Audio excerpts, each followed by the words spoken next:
Alright, so this demo is just going to be going through how to kind of continue working on your graphite drawing. This is kind of the progress I've made so far. You can kind of see. I feel like I'm doing pretty good so far. Not really too often that I draw hyper-realistic graphite drawing, so I'm having a little bit of fun just getting back in the studio and doing that. Couple pointers. As you're drawing, make sure, again, you're paying attention just to, like, little subtle changes and things that you're noticing. Is there really a pure white, in the area that you're leaving white, or is it slightly gray? I'll kind of trying to reach that whole range of gray values. Push your darks, if they're actually dark, push them dark. You can see, I think the areas that are coming along the best are the areas that I've actually gone into and really worked the darks. Now I'm starting to see maybe there's a little bit too much white in some areas, so I need to start pulling in some of those grays. But again, paying attention. And then one of the things I'm going to talk about today is kind of going how to do the hair, how to do eyebrows, how to do, facial hair, that kind of stuff, and how I kind of go about that. One of the things is, keep cycling through your piece.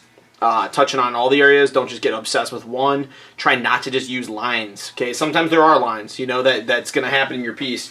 I definitely have lines within my piece. However, it's not everywhere, and that's something you got to think about. Sometimes it's just a light value meeting a dark value, or it's just a blend.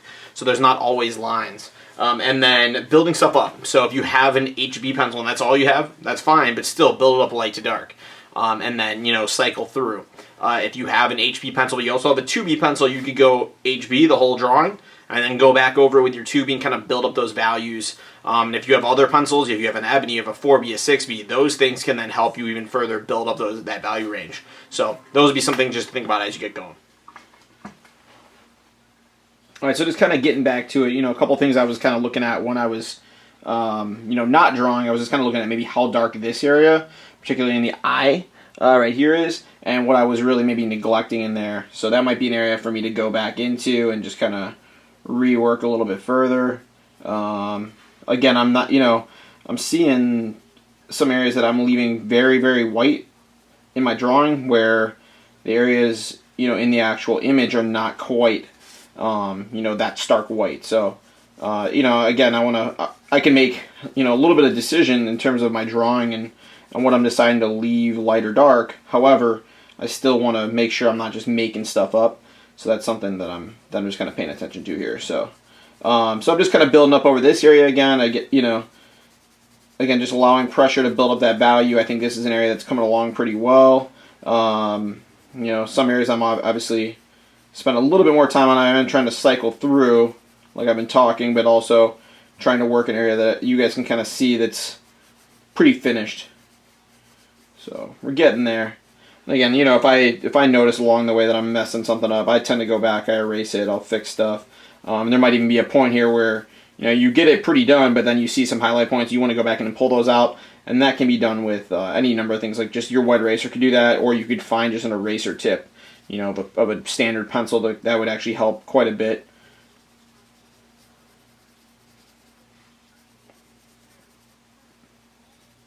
My hair too is very, very dark. So in the image, that's something that I'm probably going to go into at some point. That might be a great area to focus more with my 2B pencil, if I have one, or ebony, or a 4B pencil. Those would all be something maybe to dip into at that point for the hair, just because it'll look a little bit more realistic.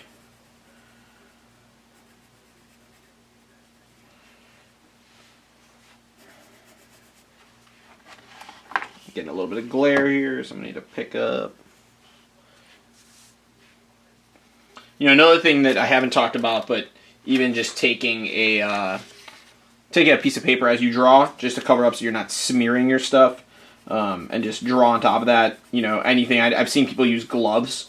I haven't quite gone that far, but I do like that idea, because you do tend to get a little bit of smearing as you're drawing, so this could kind of battle that out and keep your drawing nice, a little bit cleaner.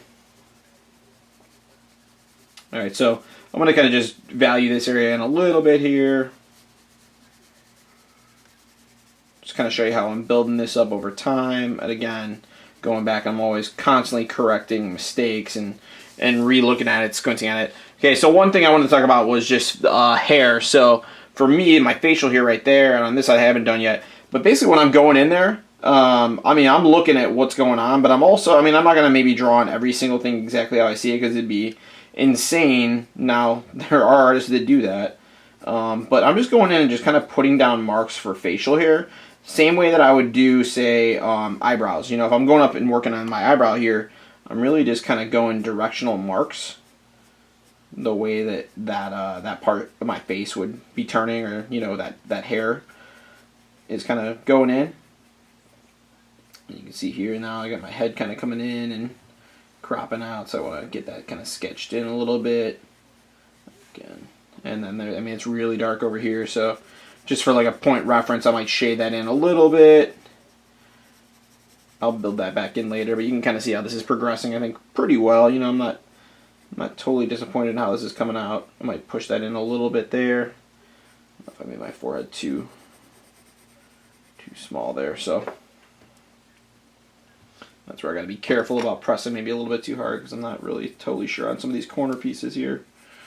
All right, but yeah, I mean, as far as the eyebrows themselves, I'm making some marks. You know, that area is actually getting a little bit too dark. I'm going to pull that back out, and then I mean, I might even put in just a couple little dot dash things to kind of make that portion up. And some of the eye there. Again, I just bounce around, like, you know, I don't like even getting obsessed with one small part. I tend to bounce around, or I'll get obsessed with one area, and then I'll be like, okay, I really want to work on this part, and I will, but then I'll start getting pulled back to another spot. So, you know, that's kind of my way of just bouncing around and mixing up where I'm working. It just kind of happens naturally a little bit. And sometimes I do have to tell myself, I'm like, okay, you've been obsessing over this little bit here. I don't really like how those hairs are going. I'll have to go back and maybe erase and fix those. Just a little bit too automatic. One thing I'm noticing too is my pencils maybe getting a little dull, so I'm going to go back in and just resharpen a little bit here. And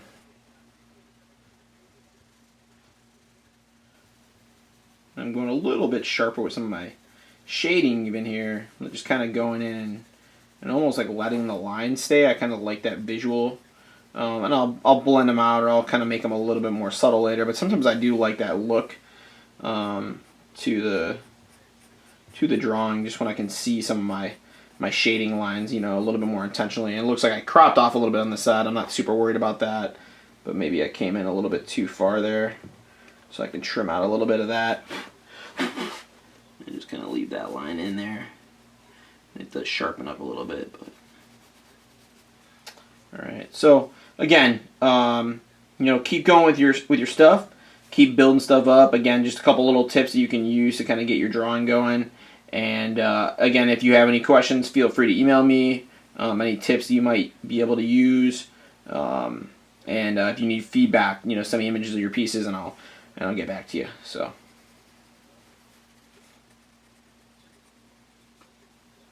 Another area, going into the teeth. You know, this is an area like I am needing a little bit of line work here, but then there are some areas like in between those teeth, man. You need some of those dark values to kind of separate stuff. You know, be careful because it doesn't need a lot. So I'm gonna go back in, retake that out. Let's see a little curve coming up here. You know, and some of this is like really subtle. It's some values making up one part of something. So. And making up the illusion of a line. It's not necessarily lined in there.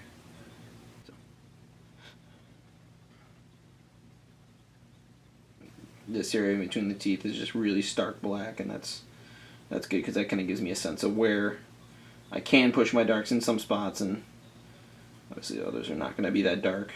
So.